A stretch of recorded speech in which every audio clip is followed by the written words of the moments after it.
بسم اللہ الرحمن الرحیم۔ قرآن کریم کی ایک آیت ہے، اعوذ باللہ من الشیطان الرجیم، یریدون لیطفئوا نور اللہ بافواہہم واللہ متم نورہ ولو کرہ الکافرون۔ اس آیت کو کسی شاعر نے ایک شعر میں ڈال دیا کہ نور خدا ہے، نور خدا ہے کفر کی حالت پہ خندہ زن، نور خدا ہے کفر کی حالت پہ خندہ زن، پھوکوں سے یہ چراغ بجھایا نہ جائے گا۔ اس آیت کریمہ کا ترجمہ ہے کہ کافرین لوگ، مشرکین لوگ،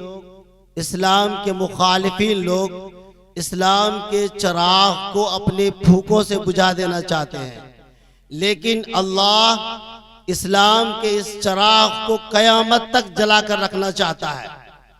اگرچہ مشرکین کو، کافرین کو، اسلام مخالف دشمنوں کو یہ بات ناگوار گزرے۔ حضرات، آج ملک میں جو درپیش حالات ہے، اس سلسلے میں جو بے چینی ہے اور جو بے امنی ہے اور جو پریشانیاں مسلمانوں کے سروں پر منڈلا رہی ہے، اسی سلسلے میں اللہ رب العزت نے اس آیت کی طرف، مسلمانوں کی طرف اشارہ کیا ہے کہ مسلمانوں تمہیں گھبرانے کی ضرورت نہیں ہے، اس لیے کہ اسلام کا چراغ جس دن طلوع ہوا تھا غار حرا کے اندر میں، اور صفا کی پہاڑی پر حضور اکرم صلی اللہ علیہ وسلم نے چڑھ کر جب قریش مکہ سے مخاطب ہو کر کے کہا تھا، اے مکہ کے لوگوں،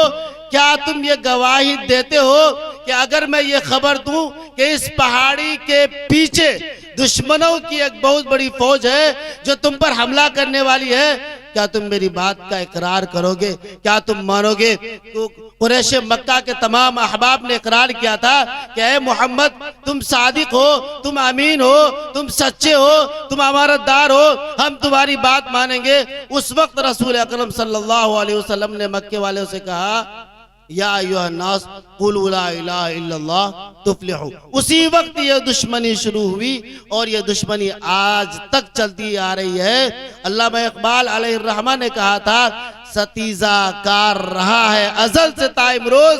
ستیزہ کار رہا ہے ازل سے تا امروز، چراغ مصطفی سے شرار بولیبی۔ مسلمانوں، گھبرانے کی ضرورت نہیں ہے، خوف کھانے کی ضرورت نہیں ہے، یہ تو ہمارے دشمن شروع سے ہے اور قیامت تک یہ دشمنی چلتی رہے گی، لیکن اسلام کا چراغ کبھی بجھنے والا نہیں ہے، یہ ہمیشہ ہمیشہ کے لیے رہے گا، ہم قیامت تک کے لیے ہے۔ جب تک اس زمین پر ہم میں سے ایک شخص کلمے کی آواز کو بلند کرے گا، اس وقت تک اس آسمان پر سورج طلوع ہوگا، ستارے چمکتے رہیں گے